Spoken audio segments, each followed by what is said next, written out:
Jumping right into the bottom of the sixth, Patriots down a run until C.J. McCartney comes through. Jackson McVeigh scores, and it is tied 5-5. Warriors, though, come right back in the seventh. Tug Eggleton pipes a line drive down the line.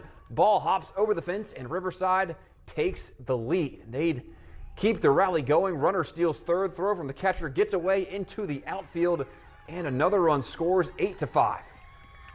So South chasing three in the bottom of the seventh. Peyton West clutches up with a huge double to left. Logan Graham crosses home, makes it 8-6. And now it's Logan McVeigh's turn. Dribbler back to the pitcher, turns into an RBI. Now 8-7 with 2 outs. But South can't quite complete the comeback. This the final out as Riverside wins in a thriller 8-7.